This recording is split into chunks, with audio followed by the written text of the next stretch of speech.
This is JBL's entry-level IEM into the E series lineup that emphasize more on pure bass, as if there's nothing else in the world that is better than pure bass.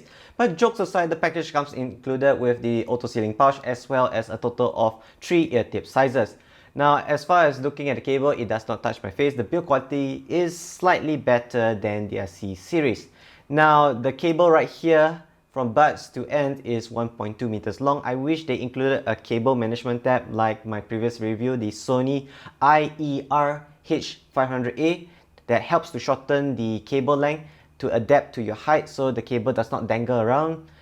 I'm not sure why JBL did not include that, but one thing I noticed is the cable right here has two different cables. On the bottom right here is the braided fabric type of cable that JBL claims that it does not get tangled up easily. Somewhat true. All I can say is it does still get tangled, but it's easy to untangle them compared to the top portion right here, which I wish they make it braided as well. I think they want to do some cost saving measure. They put the silicone rubber type on top and the braided on the bottom to cut costs. JBL, that's not wise. But the good point right here, they included a wire splitter right here so you can shorten the cable. It can work well for gym activities, but for running, unlikely. The control center houses the microphone and one button approach to control your call functions and media play and pause. I wish for the price JBL was wise enough to include a volume rocker to control the volume as well as track skipping, because if you have one button approach with track skipping function, you can press multiple times but it can cause inaccuracy and frustration to the user.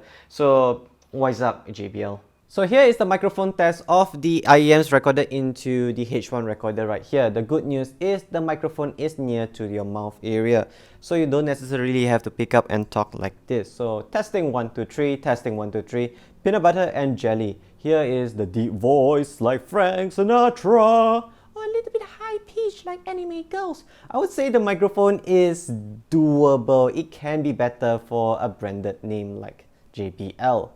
The sound tube right here is measuring at 0.4 cm, thus the sound isolation is acceptable, but it can be better if the sound tube is measuring at 0.6 cm. It goes deep into your ear canal and blocking the sound surrounding it. Now, I have to give credit to JBL for these IEMs right here, despite me poking them a little bit early in the video. It's actually a comfortable IEM thanks to its plastic lightweight construction they can use on a long session, any situation on a daily basis. And one thing good is even the earbuds right here is angled slightly like 15 degrees for better in-ear comfort.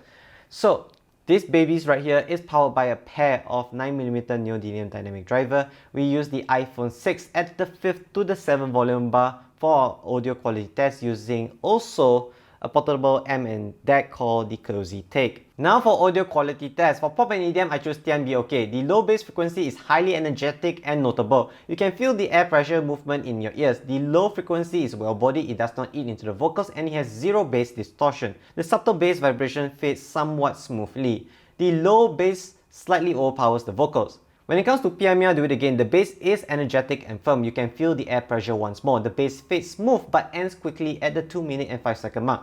The vibrations is a little bit soft for my liking. The bass does not overpower the vocals much and feels balanced compared to the earlier song. There's a clear separation between the two. The bass is well-bodied, EDM tones sounds safe and not excited. For vocals and instrumentals, I choose Violin the Raindrop. The piano and the violin tone sounds good, but it leans closer to the warm sounding type, not the crystal clear type. I prefer the crystal clear type. It needs more shine at the upper mids to the highs. The tones sound half-hearted and slightly muffled. The bass and drums slightly overpowers the piano and violin tones in terms of audible level. For pentatonic see-through, Mitch Grass's high-pitched male tenor vocals perform flat at the heights. It needs a lot more shine and power to it. Every singer can be identified easy. Every diction and pronunciation is somewhat crystal clear. Vocal beatboxing, echoing and humming is eargasm but overpowers Mitch Grass's vocal in the song. As far as audio quality of these earbuds right here, it's much better than their C100SI as well as the T110BT that we reviewed earlier in this channel. It's somewhat close performance to the JBL T120 wired version right there. So this one performs well when it comes to the low bass frequency up to the mid-ish. JBL should start working on better clarity at the mids to the high frequency, because It's JBL, it's branded Harman Kardon, is supposed to be an audiophile grade company. Why are you just emphasizing so much on the bass that you lose out at the mids? That is not fair for us that is paying double the price compared to Xiaomi, who performs much better at the mids to the upper mids for just half the price. It's time for JBL to buck up. This is another review. I think it's our 5th review, and I'm not quite impressed with the brand so far. So good try by JBL, no doubt, but you need to be better. So thanks for watching this video. If you're interested on these babies right here, links in the video description, including the other JBL reviews, also in the video description below.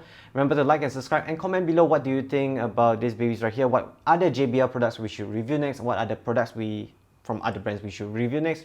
Remember to like and subscribe, and see you guys in the next review. Yay, which is a good audiophile review, obviously.